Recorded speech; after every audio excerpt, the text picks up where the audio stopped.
Cadbury's Twirl. 2 folded fingers coated in delicious Cadbury's chocolate. Take 5 for a Cadbury's Twirl. Now you can step into the magical world of the opera with the Opera Collection.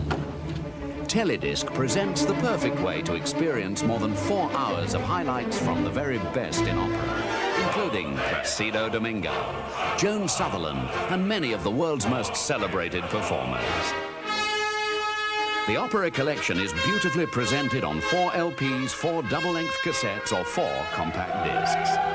The spectacle of Aida, the drama of Tosca, the romance of Carmen. You will enjoy this glorious music again and again with the magnificent Opera Collection. To order your copy, simply call this number anytime with your credit card details. Or write to this address. The Opera Collection from Teledisc, the name you can trust for the best music collections. If you can correctly identify 6 well-known TV themes from their opening passages and complete a simple tiebreaker, you could win the weekly prize of £100 or one of 5 runners-up prizes of an album or CD of your choice. Call Name the TV Theme on 0891 88 7767. Oh, electric hobs, yeah. Yes, they are easy to clean. They just wipe over, and it looks like new. It looks good. And not like some of these other things, you know, that are just there to, you know, oh, this looks pretty in my kitchen. You know, it's there to do its job, and it does it. Does it well. And it does it efficiently, doesn't it, well, Andrew? that's right. Yes, Dad. For all your creature comforts, CookElectric. So you can't phone? You can't pick up a phone and dial? You got maybe something wrong with your finger? It's an allergic reaction to telephones. A phobia. You're telephobic. Hello, Mum. So you can't visit, you can't come round, you can only phone? Phone home. Be appreciated. Never mind. It's a pleasure to hear your voice. Little more often wouldn't hurt.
Hello, good morning. It's 6 o'clock on Monday, the 16th of March.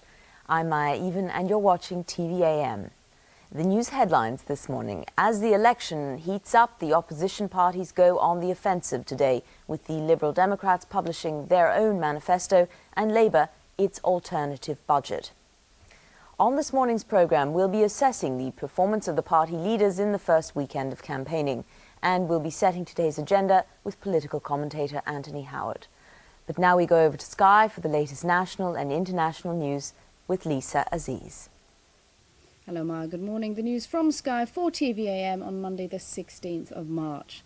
Labour today publishes its proposals for Britain's economy, which it hopes will win the party the general election. It comes on the day Parliament is dissolved and MPs become candidates, waiting to find out whether they return to the Commons. As well as Labour's alternative budget, today also sees publication of the Liberal Democrats' manifesto. As Martin Frizzell reports, all the party leaders are now totally committed to campaigning. Yes, right at the back. With a touch of Kilroy, or was it more Val Dunican or Dave Allen, perched on a bar stool, the Prime Minister opened the first full week of campaigning with the Tories' new tactic, John Major in the round. But questions, please, only from those specially invited. This meeting of supporters in his Huntingdon constituency got the answers they wanted, with laughs thrown in, on the subject of a cleaner environment. And several elections from now, perhaps, when I hope you're still sending back Conservative governments, I hope to take my fishing rod and fish. Fish after Prime Minister's questions, perhaps, shall we say. If they need more cheering, the Tories can turn to a new poll of board-level executives in today's Financial Times. 87% believe a Labour victory or a hung Parliament would be bad for business and could lead to a falling pound and higher borrowing costs. However, less than half say they're satisfied with the way the government is running the country. And in a choice between Norman Lamont and his Labour opposite number, John Smith is the clear winner.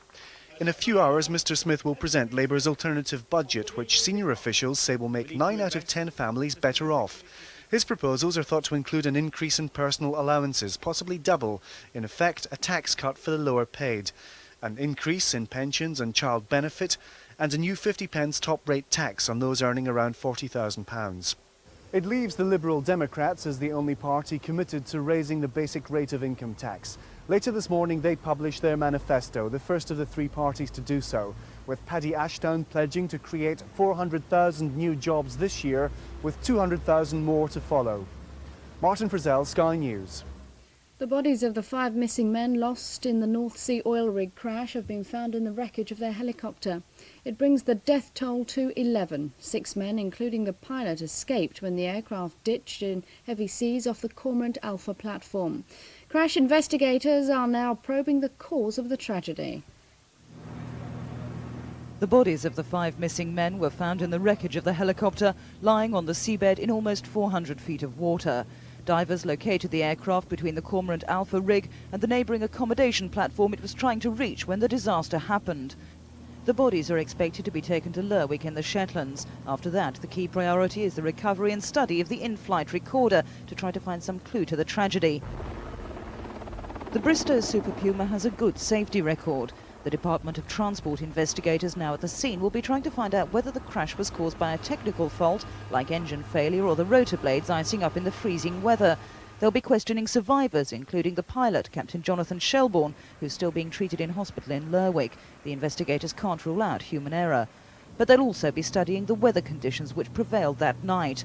Although the helicopter was operating within official flying limits, it ditched amid mountainous seas and gale-force winds. And already there have been calls for tougher flying restrictions and the installation of an onboard safety system recommended for North Sea helicopters after previous tragedies, but not yet obligatory. Linda Duffin, Sky News. Police have unearthed a major cache of arms and bomb-making equipment in the Irish Republic. The haul was discovered during searches of the area around Letterkenny, County Donegal.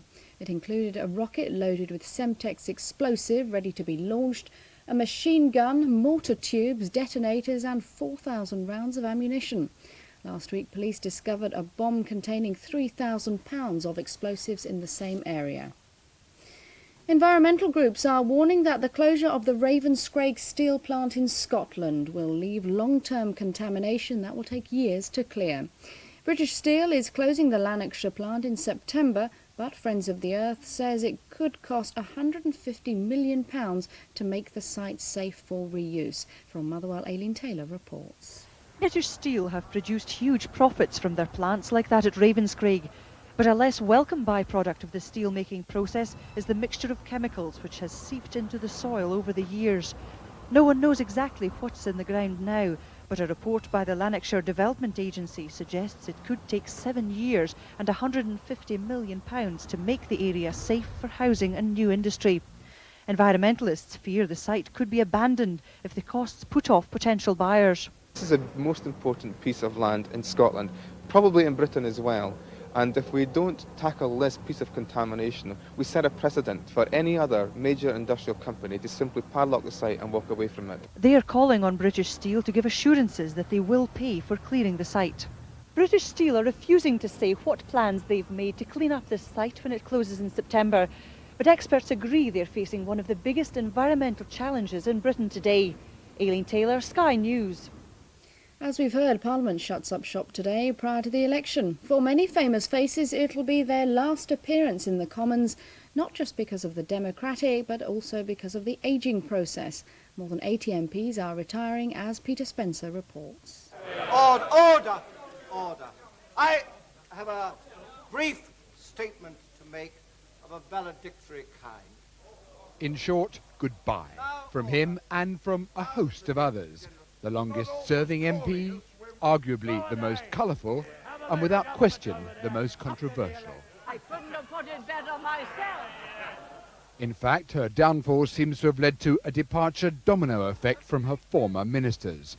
The man whose protest started the process, another former Chancellor, her former Trade Secretary, or not just one of her former party chairmen, but, as it turned out, two of them. Parliament is really what you make of it. It provides a wonderful opportunity to ask questions, searching questions, to raise issues, to fight causes. Fight causes and at times lose them spectacularly. It was great fun. We went up like a rocket and we came down. But in the end, does it really matter? Sir Cyril Smith is leaving Parliament, but he stresses not politics. But if nothing else, Parliament is a theatre, at times of the absurd and at others of the utterly unexpected. I knew you would give way to me, Ducky. On some occasions it's quite interesting and amusing, but I think not today. Peter Spencer, Sky News. Sport and Newcastle United manager Kevin Keegan is expected to return to Tyneside today after pledging to remain with the club until at least the end of the season. It was rumoured that the former England captain had quit the post after only 40 days because he was upset at not being given money promised for new players. But at his Hampshire home last night, Keegan said he would stay at the struggling second division club until the end of the season, but wouldn't commit himself further. Finally, a 4-year-old Hampshire boy is proving that when it comes to the game of chess, then age is no barrier to success. He's already winning regional competitions and is being tipped as a future world champion. Here's Gary Cottrell. All these children are pretty good at chess. This, after all, is the West of England Junior Championships. But one of the best of all is also the youngest and the smallest. This shrimp among the pawns is John Pike, and he's only 4 years old. His opponents may be twice his age, but little John can beat them all, even if he does have to stand up to do it. For most 4-year-olds, an early night is something to protest about, but for John, it's just one way of starting a winning game. Trouble is, when you're playing slower, less accomplished big boys, the wait between moves can be boring. John from Basingstoke has already won the Hampshire Junior title, and he finished 3rd out of 90 in this championship. His 7-year-old brother David could only manage 5th place. John may be short, but he's big on ambition. Do you think you might be champion of the world one day? John is king of the castle when it comes to chess, but as every grandmaster knows, dignity in victory is essential. Okay. Gary Cottrell, Sky News. And the main news again, Parliament is finally dissolved today as both Labour and the Liberal Democrats go on the election offensive. And that's the news from Sky. It's now 11 minutes past 6. Back to Maya. Lisa, thanks very much. Well, we have a welcome back this morning to Ulrika. You were sorely missed last week. Was I? Yes. Sweet. I had to do the weather all by myself on Friday. You didn't. I did. They're just not coming up with the staff nowadays. No. It's a disgrace. Well, I'm not bringing particularly brilliant weather with me, I'm afraid. Well, things are getting reasonably mildish for today and for almost till the end of the week, and then by Friday things are going to get less mild again, so we can't quite say spring is here. But for those of you who will enjoy a spring-like day today, well, that'll be those of you living in the western parts of the Midlands, I think, mostly. But for much of Britain this morning, it's a cloudy, a fairly mild start with quite a lot of light, drizzly rain.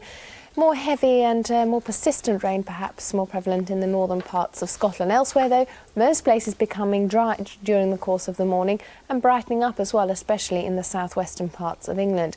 Now, there has been some snow over Scotland over the weekend. There's still some of it left on the ground, and they'll notice the difference in temperature there this morning, very nippy. But the snow is going to melt during the course of this morning. And then by this afternoon, the far northwestern parts of Scotland once again seeing the worst of that cloud and rain. The odd spot of drizzle just about anywhere else as well. But things brightening up, as you can see. Most of Britain staying dry. A lot of cloud around, but one or two brighter spells, as I said, most likely over the Western Midlands. And as they're further away from those windward coasts as well, they should feel a nice, warm, mildish around 14 Celsius. That's 57 Fahrenheit. So a fairly spring-like day. Elsewhere, temperatures between around 10 and 11. That's between 50 and 52 Fahrenheit. Tonight, rain in the northwestern parts of Scotland. Elsewhere, fairly dry and mildish, and certainly enough cloud to keep things reasonably mildish. But as I said, for the rest of the week, almost staying dry and mild, but getting a bit nippy towards Friday. Very unexpected March this year. It's very bizarre, isn't it? Yes. Ulrika, thanks very much. We'll Thank speak you. to you in a few minutes.